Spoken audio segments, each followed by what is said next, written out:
Hi all, happy Thursday evening. Evan and I have the pleasure of introducing the rock star that's going to be speaking with us tonight. And it's not Beyonce, disclaimer, but she is pretty dang close. She has over 10 years of experience being an advertising professional.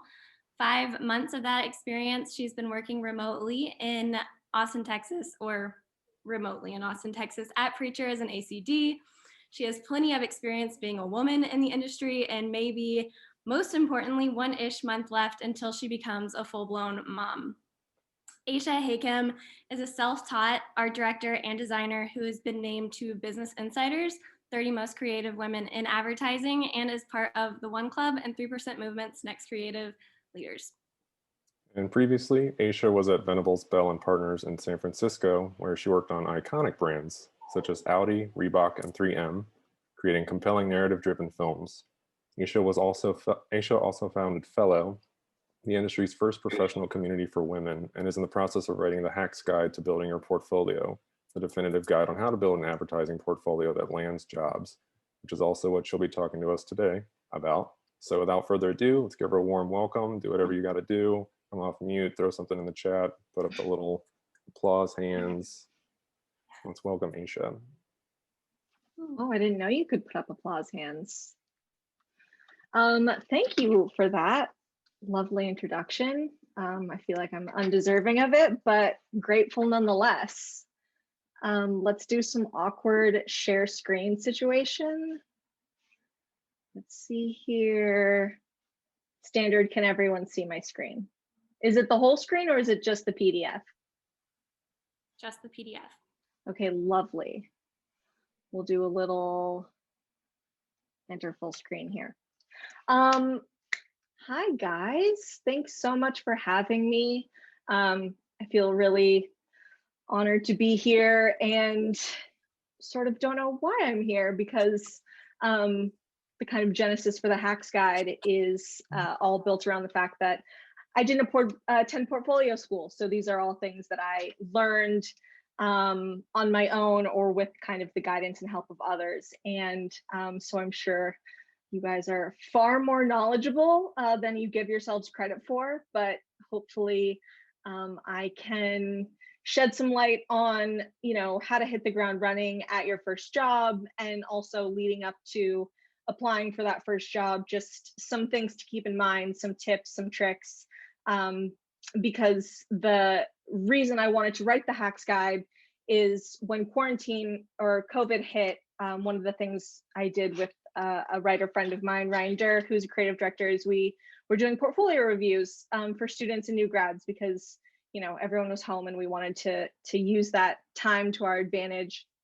And the kind of biggest thing we noticed from people is, even if their thinking was solid, the way that the books were structured, it was falling a little bit short from what we felt the industry standard was. And then we realized, well, no one's telling, there's not a lot of information about what the industry standard is unless you're, lucky enough to attend someplace that is kind of you're learning from teachers who are super close to the industry. And we just wanted to make it, more inclusive and give people a shot to build a portfolio that is competitive. And since, like I said, me and my co-writer, Ryan Durr, neither of us went to portfolio school, it was kind of close to our hearts. But through that, we've been talking to recruiters and creative directors over the last, 4 or 5 months, interviewing them about how they analyze books. And so this is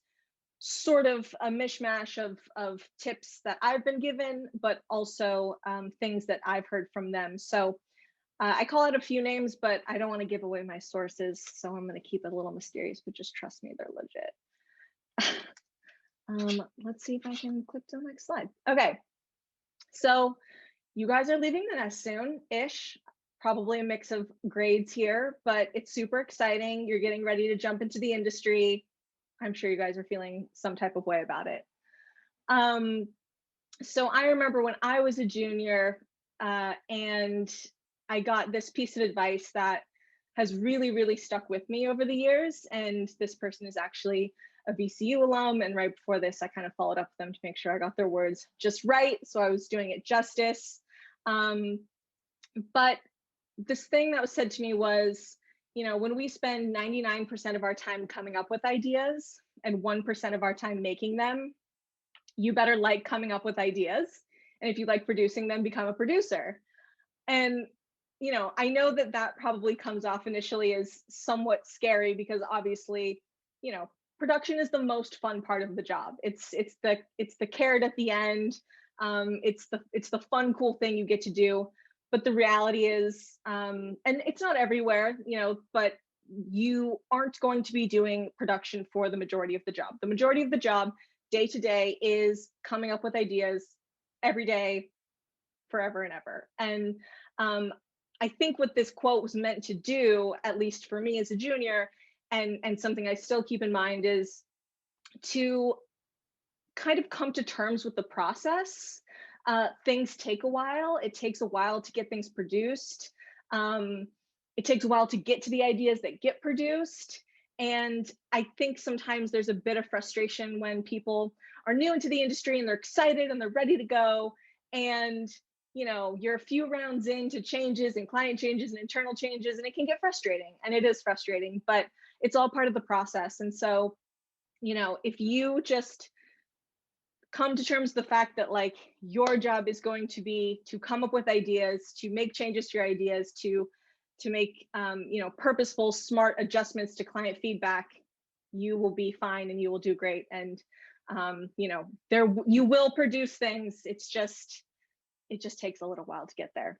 I wish Tom was here because I was going to mention one spot that we made together that I think the script took 6 months of new script writing to get to the final one. So it just takes a while, but if you know that up front, I just feel like it kind of grounds you a little bit. Oh no, okay. So these are my commandments for breaking in.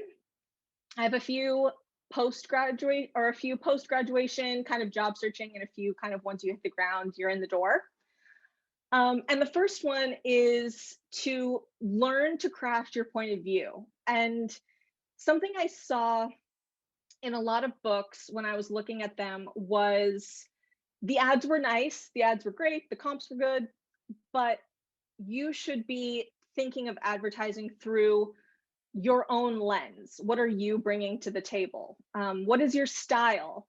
Go and look for ads that are in the style that you would want to produce. I mean, someone once said to me, just make a dream portfolio in your mind. Take all of the ads that you love and what would that portfolio look like, and sort of work backwards from there. Because, and I think I have a quote from Colleen DeCourcy who said it much better than I can. She said, I like to see your work tell a story that's not just about you, but it's about the world and your view on the world. So it's not just your about me page that is going to express your point of view. Your point of view and your point of view on the world and ads and your sense of style and your sense of taste should be coming through in every piece of your portfolio, from the idea write-ups to the way that you comp things up to the design aesthetic. Don't just make a good Spotify ad that can go live tomorrow.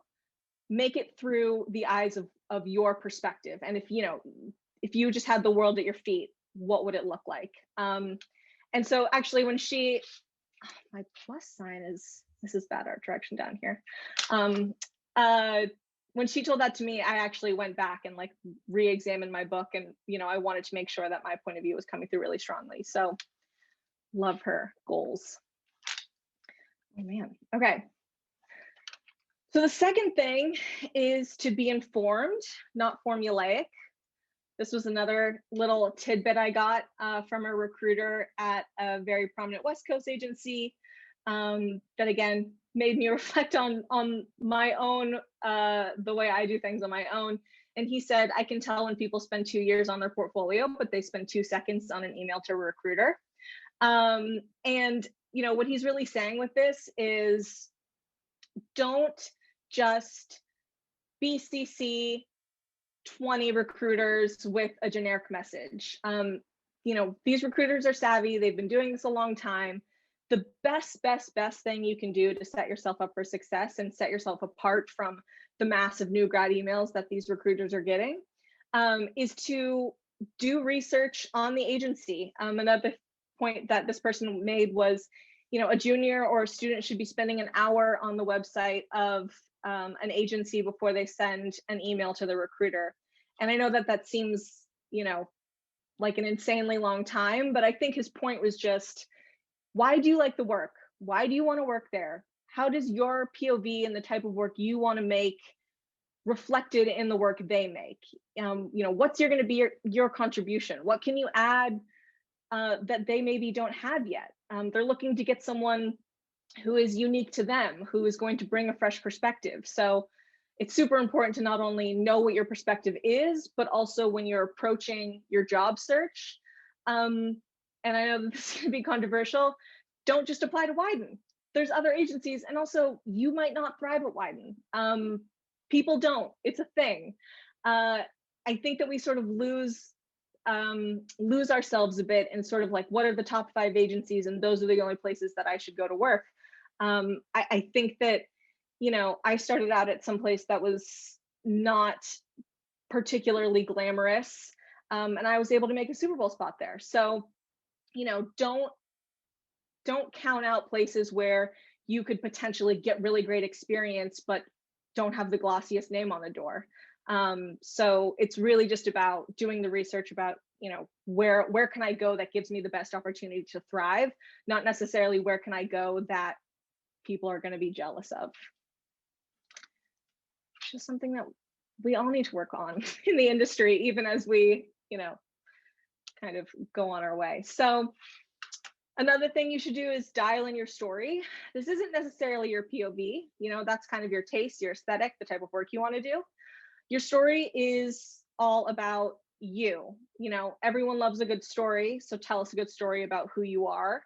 One thing that I think is a real disservice to your portfolio and to who you are as a person is when I click on an about me, and it's usually the first place I go when I get a book, and it's just like a funny story about how someone met Bill Murray. It just tells me nothing about who this person is. You're a fresh face. It's going to take a while to gain momentum. And I think that, like I said, agencies want to know that they are getting a unique human. They're getting someone that is going to bring that fresh perspective. And a lot of that not only comes from your portfolio and your thinking and your taste level, but it comes from you and who you are. And I think that with new grads coming out, and I certainly did this, it took me a long time to get my about me dialed in. You go and you look at books of people who are super senior, and they have these kind of like short quippy about me's, and they have those because they can afford to have those. The work speaks for itself. But when you're new and you're new to the industry, and you want people to get to know you, it's really important to explain a little bit about who you are. Why advertising? Why do you care? What makes you unique? What things have happened in your life that have brought you to this point? What sets you apart? What's your elevator pitch? I think something that would really stress me out at the beginning when I was job searching is when you'd get on the phone with a recruiter and they would say, okay, well, tell me about yourself. And I would always be like, oh my God, existential crisis. I don't know who I am. I have no like hobbies or interests. Like, I'm just trying to get this job.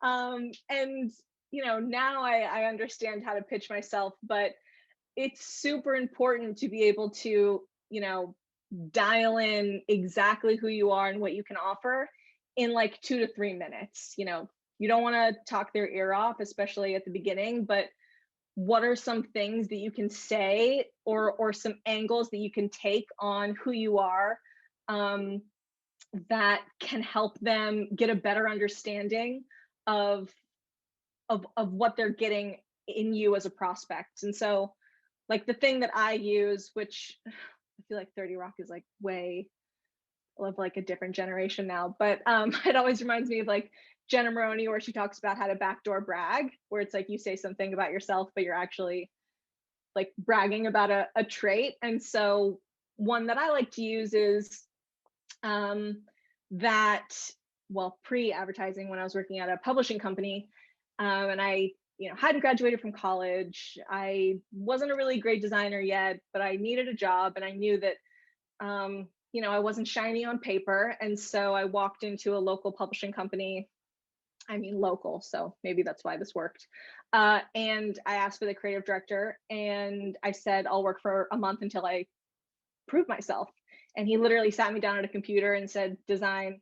Well, this was pre-advertising, but it was like making ads for a local publishing company. So he sat me down at a computer right there and said, here's a hotel and here's a restaurant, and design an ad for them. And I did. And so I always like to tell that story because, to me, it says a lot. It's an interesting story, and it also says a lot about my personality without having to be like, well, I'm a hard worker and I'll do what it takes. Like, that's not an exciting, fun story. So, find that thing that makes you unique, or that is a good sales pitch, and really dial it in a short amount of time, and put yourself on the other end and say, what is a trait that I can, bring out in myself that'll be really appealing to agencies.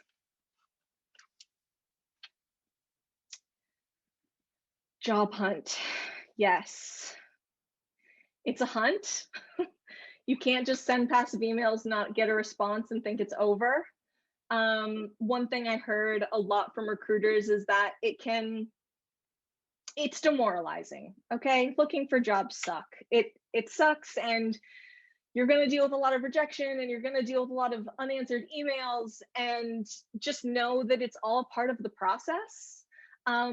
One thing I heard from recruiters a lot was that just, students and new grads and juniors can get really demoralized by the process, and even send follow-ups that are, a little bit accusatory of like, well, if you didn't like my resume, you could have just responded. And some people are like, I was having a busy week, or I missed that email, or I was, I put you away in a spreadsheet and I was going to come back to it later. So number one, you never know what's happening on the other side. But it takes a while. It takes a while to gain momentum, and, for people to learn who you are, and to gain a little bit of like traction in the types of agencies you want to work at. And so I think there's a few ways to do that.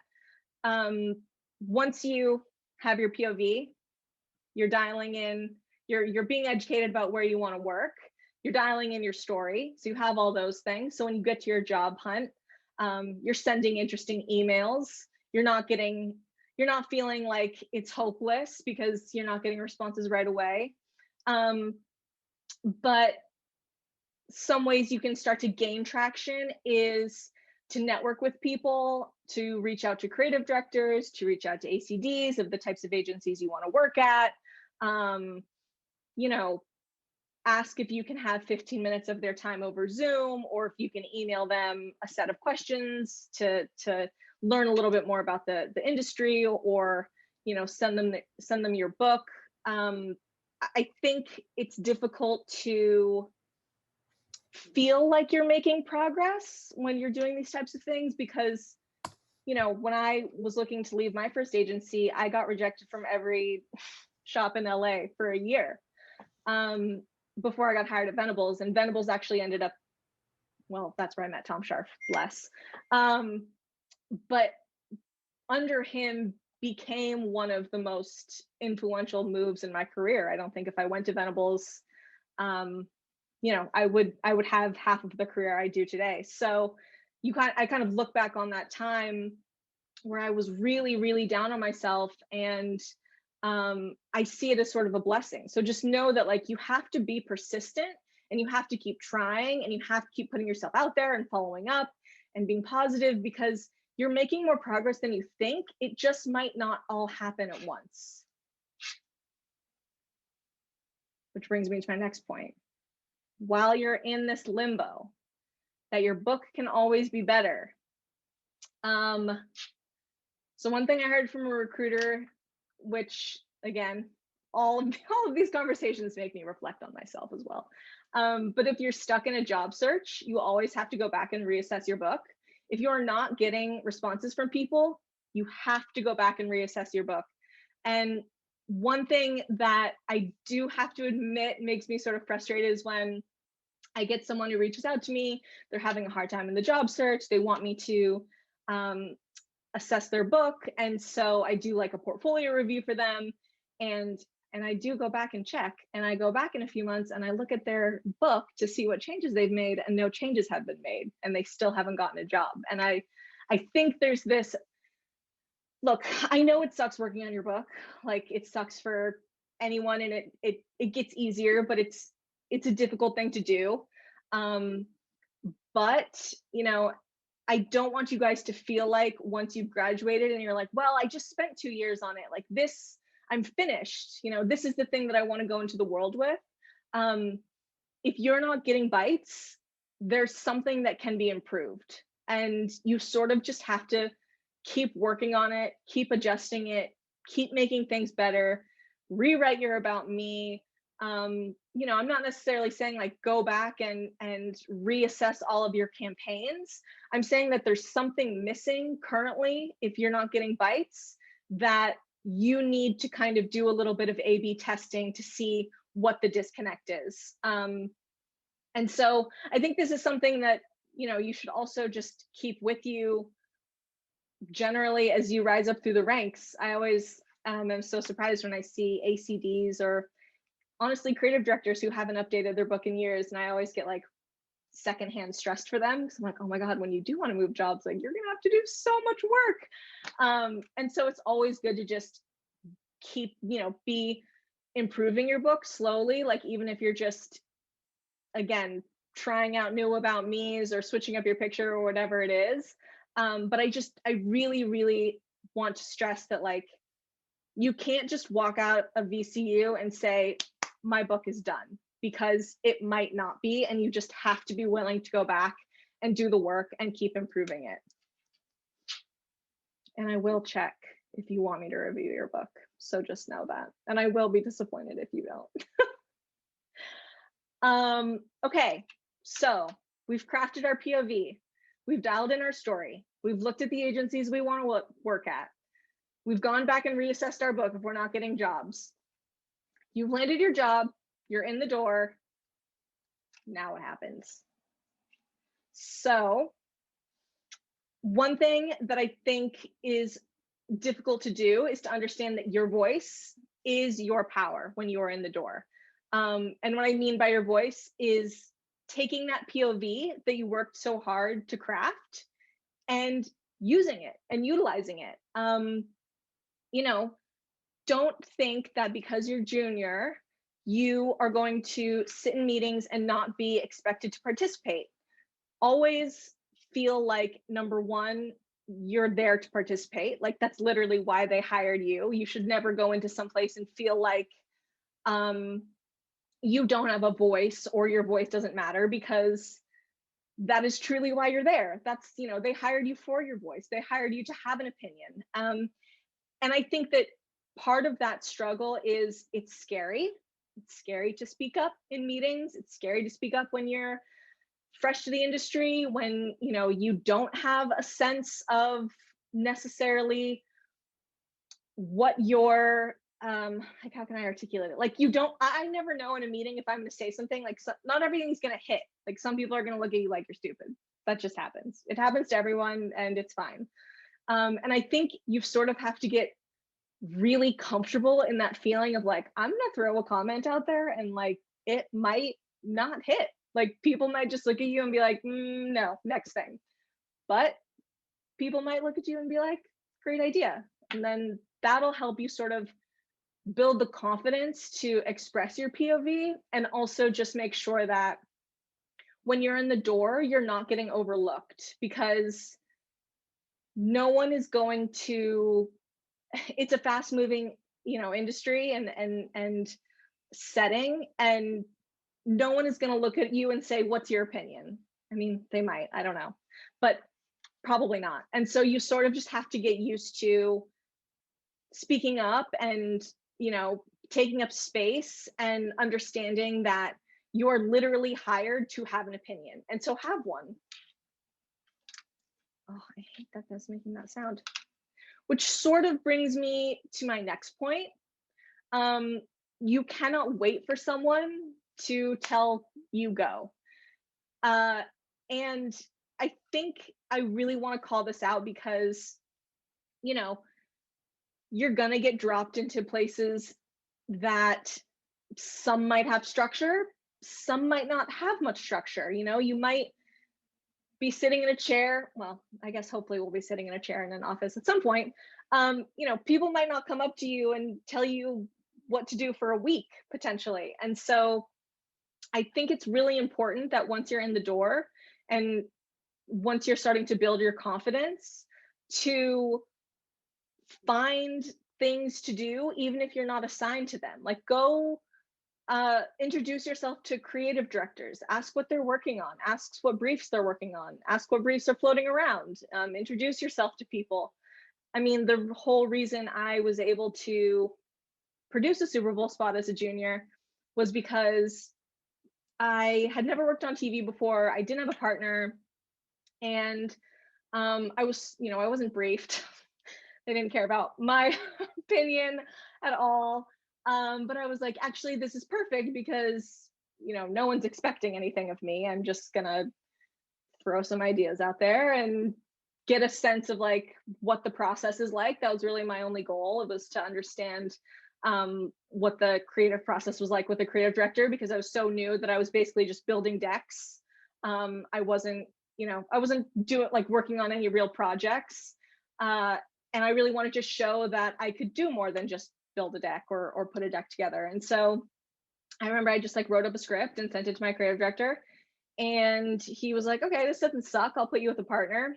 And then we ended up selling, obviously not that script, but we ended up selling a Super Bowl spot, which was like totally changed everything for me. And so if had I had waited for someone to put me on a project or for someone to decide if I was ready for a project, I would have never had that opportunity. So just don't feel weird about like being annoying or like being a worm in someone's ear. Like, you have to be selfish, honestly, and just think like, I need to get as much as I can out of this opportunity. How can I do that? And if you approach it that way, you'll not only build a sense of like, everyone loves a go-getter. If you're in an agency, like, people will notice you pursuing stuff. But it's a good quality to have, because like I said, this is an industry where there sometimes isn't a lot of structure, and you sort of just have to be like, you know what, I'm just going to go in this direction until someone tells me to stop or that it's wrong.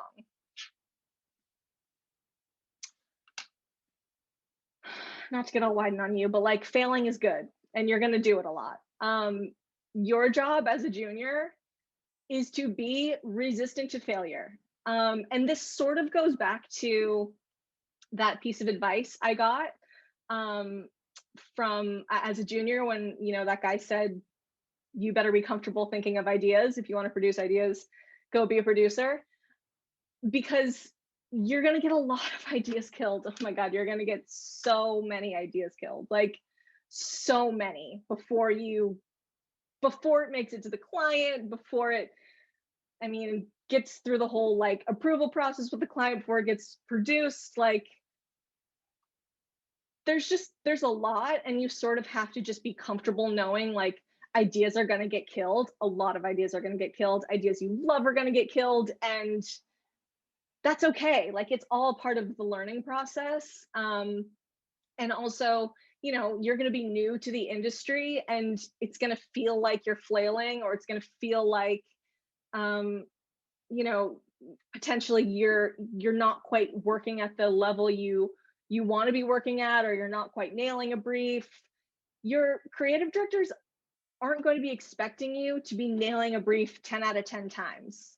Like, they're just not. They have, you know, now that I'm an ACD, and like, that's why they have ACD and senior people who are like, know how to nail a brief right out the gate. Not that I do. I feel like they think I do, but I don't. But they're not expecting that of you. So just, I wouldn't get too caught up on feeling like you're not doing a good job, or getting a bunch of ideas killed, or whatever it might be. Like, you sort of, the more resistant to failure you become, the easier this industry will get. So, and I'm speaking to myself. Which sort of leads me to my next point, which is that like your ignorance is actually your superpower. Like you can ask any question you want without someone thinking that you're dumb. Like that is actually amazing. I sort of wish, because even now someone will like throw out a phrase or like a technique or something and I'll be like, oh yeah, totally, because I like can't quite be like, what's that?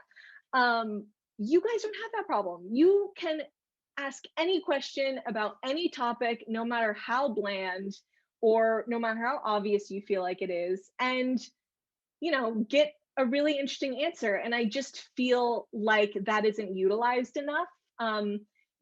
Ask to go observe an edit because you don't know what an edit has looked like before. Ask to help build a deck on a pitch because you haven't witnessed what that process looks like. If you're an art director, and especially now that things are remote for a little while, you can sit in on a bunch of things without even really being noticed because it's all through Zoom. Ask to sit in on a remote color session with a spot that's going through post-production. Now is the time to really like revel in knowing nothing. Not saying you guys know nothing, but revel in your ignorance because it's going to open doors for you. And it's also going to be an opportunity to prove that you're curious. And I think that, beyond your skill level, beyond your taste level, beyond the ideas you're bringing to the table, if you're curious, people will notice that. And that's a trait in juniors and in new grads that agencies really, really want because they know that you're going to be constantly working to improve your skill set and want to be there and want to learn. So I feel like even though you guys might feel weird going into a scenario where it's like, oh my gosh, well, I got put on a pitch and I don't know what to do, or I was asked to do this and I don't know what to do. Like, that's amazing. Just ask as many questions as you can about the process because now is truly the time to do it before you grow up and people will actually think you're dumb.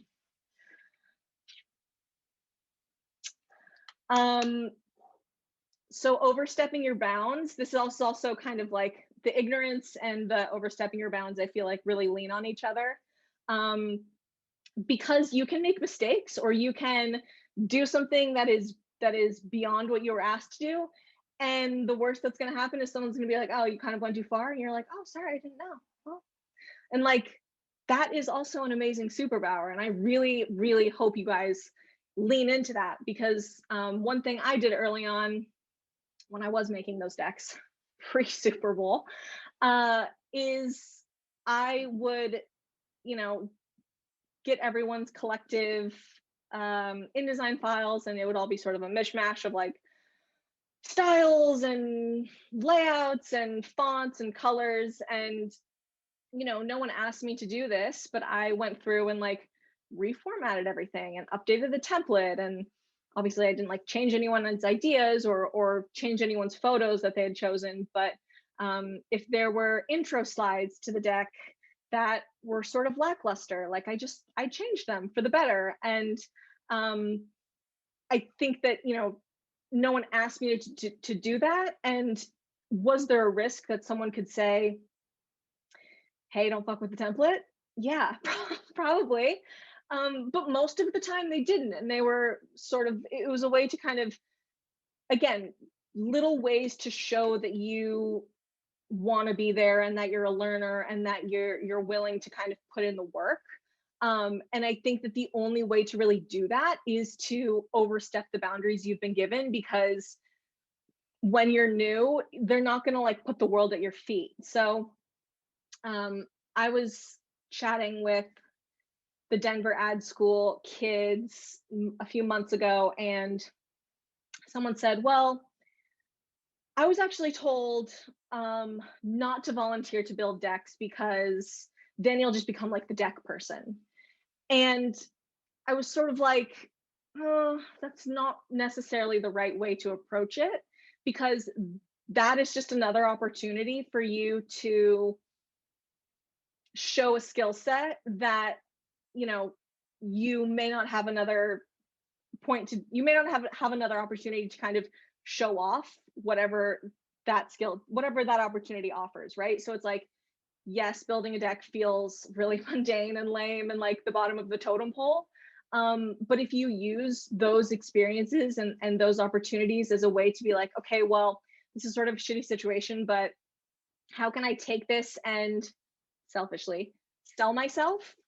Then that starts to really build on your kind of internal reputation, and you'll get more opportunities. So even though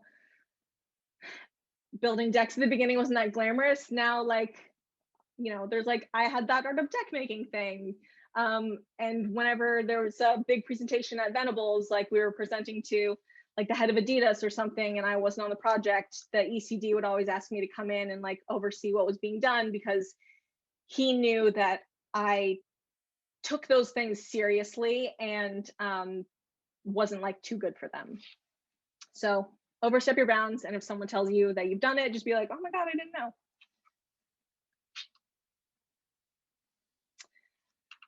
Which sort of leans on this, which is just understanding that ego and growth are not compatible in this industry.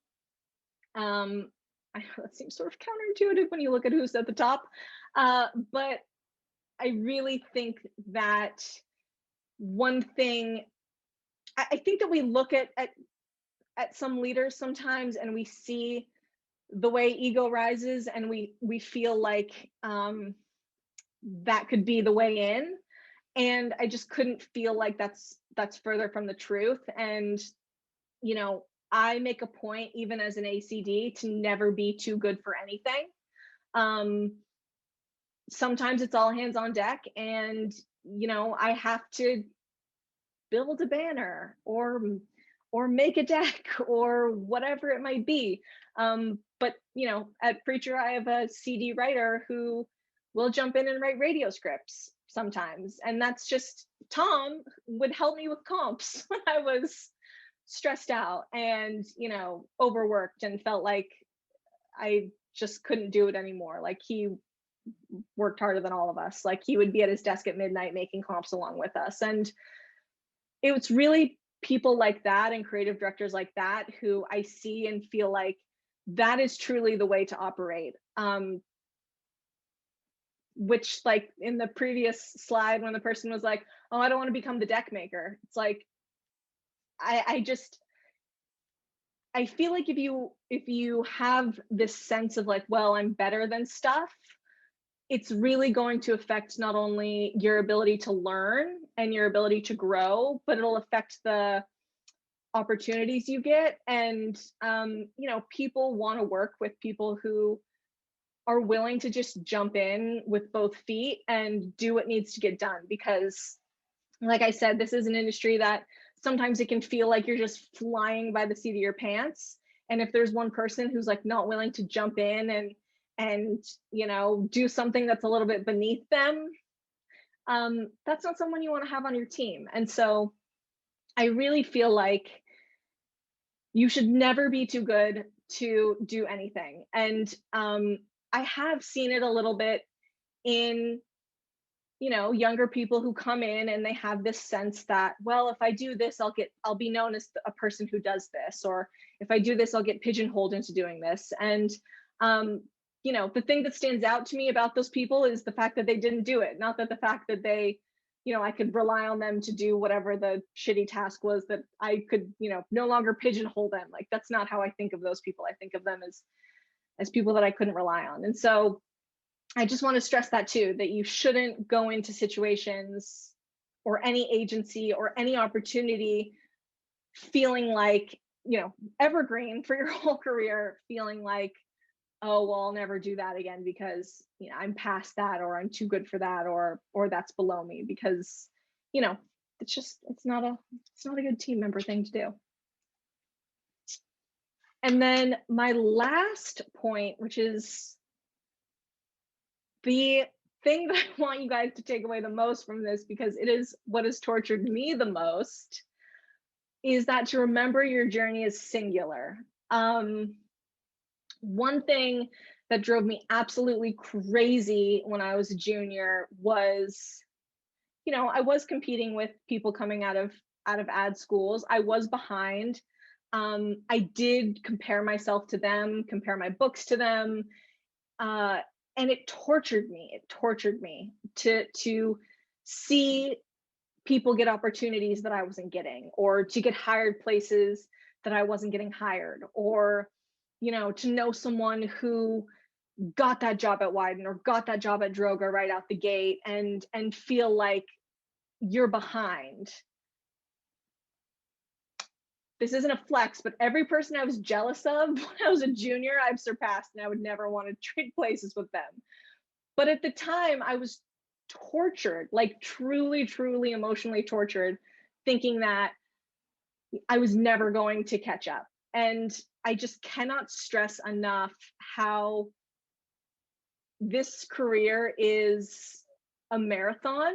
It is not a sprint. There are going to be people who get jobs at better agencies sooner than you, who make a Super Bowl spot sooner than you, who are producing things sooner than you, who are producing a lot of things sooner than you. But this, I've been in this almost 10 years now. It's taken a while to get to some place that really makes me be like, you know what? I'm at peace with my journey. I wouldn't want to switch places with anyone else. I'm pleased with my trajectory. And I think the more time you spend worrying about what someone else is doing, or worrying about the job that someone else has, or thinking about the opportunities they're getting, like that's just taking away from, number one, your mental health, and number two, the fact that that person might burn out at that really cool agency in 3 years and go do Donald Trump impersonations, which is someone that I used to be like, oh my God, I really wish that I had their career. I went and did their thing, and which that's fine. Like maybe they hated advertising and it wasn't for them. That's totally cool. But you just have to do your best. And I know it's so hard not to compare yourself, especially in an industry where it's like our whole lives feel like, our whole existences feel like that next list or that next brief or that next whatever is the thing that keeps us going or keeps us relevant. But you also have to remember that like praise and PR, it's such a small part of this, and like people will move on from that. It's not like if you make a list or have a big spot or whatever, like Super Bowl and Business Insider and One Club, like now that's so long ago that that's not what people think of when they think of me. Now they're kind of thinking of like, okay, she's an ACD, she works at Preacher, like they're very much in the moment. And so, praise doesn't last. And if you see someone that you're jealous of, just like the best thing you can do to relieve that jealousy is to just stay focused on your own trajectory. And, think 5-10 years down the line about if you want to work at Wyden or you want to work at Droga and that wasn't where you got right out the gate. Well, what are their clients, and how can you leapfrog from maybe a smaller agency that will give you, isn't as glossy, but will give you a tons of hands-on production experience and you'll learn a lot. And hey, they also have, a lower level athletic client, and like maybe one day I can jump from there to working at Nike or working on Nike at Wyden. And so I think the key is just to be really strategic about the choices you make, and the opportunities you get, and realize that like it might take a while to get to where you want to go, but that's fine. Like there's no reason to stress out about that, because again, like you don't know where you're going to end up, and you don't know where the other people who you are jealous of right now are going to end up. I feel like I've been talking really fast and maybe I've gone through this in like 20 minutes, but whatever. So this is kind of the recap of all of those points. First thing you're going to do is you're going to craft your POV. It's what you should be doing right now. It's how you should be approaching your book.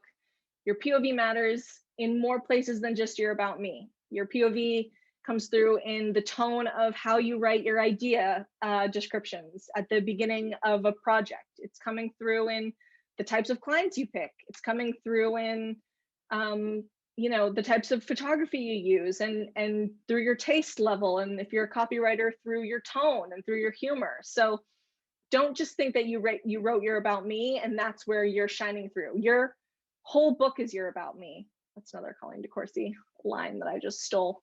And so, the best time to do that is now, and to be looking at the work that you want to make. Another little tidbit I got along the way was like, and you guys aren't doing like necessarily all banners in your book, but if you have banners in your book, you're going to get hired to do banners. And so through crafting your POV, through crafting your taste, crafting your tone, that'll help you get jobs at the places that are aligned with that. But you have to know what it is first. Be informed, not formulaic. Do not just send one sentence emails to recruiters. Learn about the agency because they'll see right through it. They've been doing this longer than you.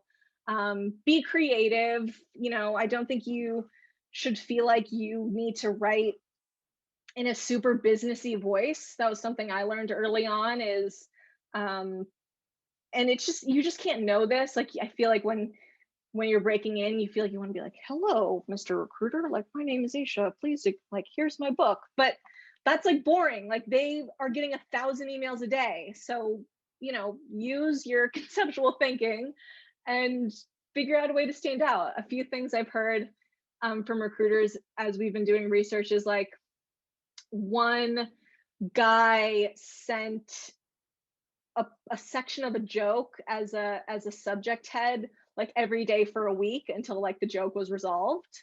Or a girl wrote a script of how she thought the recruiter would respond to the email. So it was like, open on recruiter opening Sarah's email. Like, he's dazzled by the work that he sees. Like, and those are all things that stood out. So, don't feel like you have to be a business, like we're like creatives and strategists and all of that. Like, we are the ones doing the creative thinking, and you should be bringing those to your emails, but don't just do it with fluff, like do it with intention. One of the things that he did say about that script email was like, it was clear that she had gone to the website and like was really knowledgeable about the work that the agency was doing and used it to kind of drop it throughout the script. Don't use the script thing because she's already using it, but find your own thing.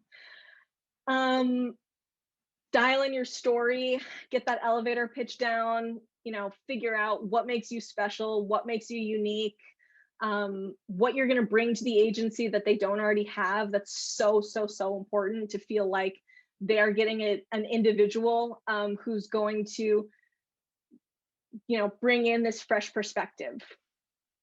It's a hunt. Job hunting sucks. There's a pandemic. It's a whole thing. Oh, actually, don't blow up my email. I'll give someone an email, but Preacher is hiring a junior team. I was told to say that. But before you email people at Preacher, craft your POV, be informed, dial in your story, send an email to Preacher if it's someplace you want to work. But just know that like it's going to be a hunt, and you kind of just have to stay really committed and try not to get beaten down by the process, because it just might take a while. Always reassess your book. If you're not getting responses and you've done all these things and you're like, oh my gosh, I'm never going to get anyone, or I'm never going to get in anywhere, just understand that there could be something that you could be doing better with your book, ways to jazz it up. Maybe some things aren't coming through as clear as they could be. And also just like attention to detail is noticed. It was, again, something Colleen said to me is like, she can tell if you've spent a lot of time on your book. So if she can tell, everyone else can tell. And, just make sure that it's really, really, really freaking tight. And then once you're in the door, you're not there to just be a silent passenger. You're there to use your voice. You're there to have an opinion. You know, you should be saying something in every single meeting, even if you feel like it's useless, because you're just practicing that. You're practicing expressing your point of view, and you're also practicing like knowing what you want to say in certain situations. And I know that that's sort of vague, but it really is true. Like the more that you talk in meetings and the more that you offer up, you know, points of view or opinions, like the easier it'll get to do those things. And it's such a big part of our job. And it's so easy to fall to the wayside if you're not speaking up, that it's just a really important kind of piece of the puzzle. You know, don't wait to be told go. Be assertive, be annoying, ask people for briefs. Hell, if no one gives you a brief, just like find one, you know, ask an ACD for it. Be like, oh, will you send me this brief? I just like want to see what a brief is. And then just like send them ideas later. You know what I mean? There's no rule. I mean, there are rules, but like it sort of bleeds into the next point, which is the ignorance is power. Like there's no rules. Like it's every man for themselves when you're a junior or a new grad and you're trying to kind of make a name for yourself. And you know, you should be assertive, because if you're not, like there's just a big danger of you kind of getting lost to the tide of deadlines and just industry madness. So yeah, use your ignorance. Like ask a ton of questions, ask obvious questions. Even if you know the answer, ask a question. Like sometimes if I just want someone to think that I'm engaged and smart, I'll just be like, I have a question, and just throw it out there, and that'll just show that like you're thinking and you're engaged. And it's always good to kind of get someone, it tips off to someone that like you are interested in being there. So it's a little bit of like a, yes, like I want you to learn things, but it's like also a little bit of strategy. Which means you'll be overstepping your bounds. You know, like I said, go find briefs, even if you're not briefed on them. Like if you come across a brief and you send a creative director ideas, he's not going to be like, oh, get these ideas off my table. Like he's gonna, or she, oh my God, it's so sexist for me. They're going to look at them. And even if they don't take your ideas or whatever the situation is where you're overstepping your bounds, like you'll be seen as someone who has confidence and who, you know, is really there to kind of jump in with both feet, which again is like, it's a way to learn, but it's also a bit of like new person strategy. Failure is good. You're going to get so many ideas killed. Oh my God. Like one time I tried to assess how many ideas that I got killed. It's like probably 20 a day, every day for 10 years. And so like, you're going to get a lot of things killed. You're going to do things wrong. It's going to happen. And it's just part of the industry. And, you know, the more that you can be okay with your failure, which it sounds so cliche because Wyden's like fail harder thing, but it's really true. Like you really just have to get used to failing. Don't have an ego. Don't have an ego about doing things. Don't have an ego about, you know, oh, I'm mid-level now, so I shouldn't be making this, or I shouldn't be doing this, or I'm not in charge of this. People will notice that trait in a negative way. But they'll kind of, if you're willing to jump in and you're willing to kind of just like do something that's quote unquote below you, like that's what will stick with people. And I think that that's super important. Like I said, Tom was making comps like for our decks when he was a creative director, when he absolutely didn't need to. But it's those types of people who, you know, are the ones that not only people want to work under, but also who I think get farther in the industry. And then don't be jealous of other people's paths. It's a long road. It's a marathon, and some people are going to get it right out the gate. You might not be one of them. Or if you get it right out the gate, you know, don't become complacent, and know that you kind of have to keep your foot on the pedal and keep being strategic about your career choices, because you know, it's a long road, and you don't want to, it cuts both ways. Like if you're not getting it right away, or you're not getting those opportunities right away, you don't want to feel like you're never going to get them. And then if you are right out the gate, you just kind of have to keep your foot on the pedal, because praise doesn't necessarily last in this industry. You're only as good as your last thing, which is very stressful. But it's also just an important thing to keep in mind as you're sort of assessing your career and how you're approaching it. So those are my commandments, and I hope that they're useful, and I hope that I am somewhat on time. Let's see. Oh, I went a little over, which I think is good. No, that's great. Thank you so much, Aisha, for speaking with us today. Just so many great words of wisdom in there that I'm sure we'll all take to heart. I think we hopefully have time for one or two questions, if you don't mind. Yeah. But I'll let Emily take it from there. Yeah, and I know some people might have to hop off because we're at time, but if you're willing to stick around, we got one question in the chat while you were speaking, and I'll let John Simons, I'm sorry if I pronounced your name wrong, ask that. Hey, thanks. So, hello. Hey, how are you? Hey. I'm good. So, my question is that I'm kind of like, I find myself as like a natural producer. So someone who, if someone has an idea for something, I'm very much more likely to just like, all right, let's bring it to life, figure it out. Like if it's an event idea, let's get down and do it, or just anything like that. However, I'm here for strategy. And so I was wondering in the industry if you've ever found overlap in that, like between producing and strategy. I mean, is there strategy to producing? Yes. Do strategists produce? No, but I think that they're different enough where it's something you should be, a path you should be choosing, just because I hope this will change, but the industry doesn't do well with like hybrids.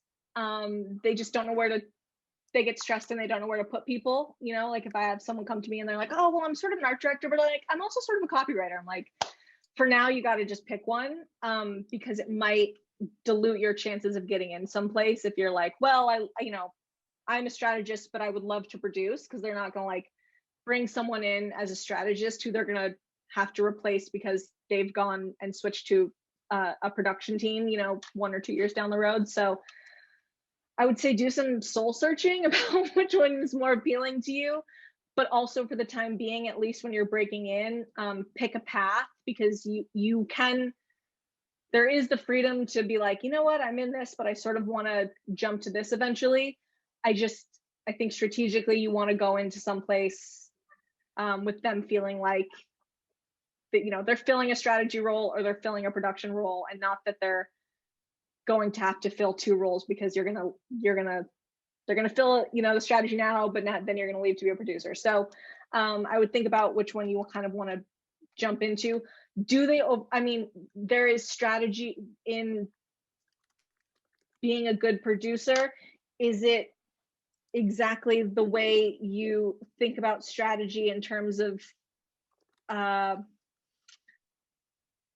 like a standard strategy department? Maybe not, but I would say that, yeah, you just kind of have to do some soul searching and figure out which one you like more. Cool. Thank you very much. Sure. Awesome. If nobody else has any more questions in the chat, I'll throw one out and then we can wrap it up and say our goodbyes, I guess, except for the group that's sticking around later. But my question is that during this conversation, you showed us some really awesome qualities of leaders and teammates that we should be on the lookout for when we're entering into the industry, like humility and like people like Tom. What have you done personally to suss out those environments before you've entered them to make sure that the people you are stepping into being with all the time are going to be those supportive people that want to grow with you? Yeah. It's tough. I mean, I certainly have had good interviews, and I certainly have had interviews where I'm like, this person's an asshole. So, but it's not always that obvious. I think it's sort of on you to ask questions that can get to the root of the types of people you want to work under. Like, I'm obviously not going to say the agency, but I interviewed someplace and I said, you know, what do new people, one question I really like to ask is, what do new people struggle with at your agency? Like, what's hard to adjust to? Because I think that can tell you a lot about the types of place it is. And they said, well, we don't mentor you and we'll judge you once you get here. So I was like, I mean, that's an extreme example. I was certainly expecting not that. But I think you can sort of just phrase your questions in terms of like, you know, what do new people have struggles with? What do you feel like you lose? Why do you feel like you lose talent to other agencies? Like, I think you can kind of, like, you're there to ask them questions. Don't feel like you have to be really dainty about, you know, they're interviewing you, but you're also interviewing them. And so I think it's okay to, when you're talking to creative directors and when you're talking to leadership, kind of getting to the root of how it really operates there. And I think that, you know, you're allowed to ask questions. And one thing, not to be like Colleen, but one thing she said is, you know, if you're a creative or you're in one department, ask to speak to someone in another department, like ask to speak to account, ask to speak to strategy. And that'll just kind of give you a broader perspective of like what it's like to work there from multiple angles, and not just people who are going to kind of gloss over it for you. Mm-hmm. Yeah, that's awesome. Well, fantastic. We're so thankful you came and spoke to us today, and I guess that's gonna wrap everything up. Emma, I don't know if you have any last things. No, thank you so much. I'm going to, if you signed up for the post-forum chat, I'm going to send you to your breakout rooms now. But thanks everybody else for coming. Awesome. Thanks, guys.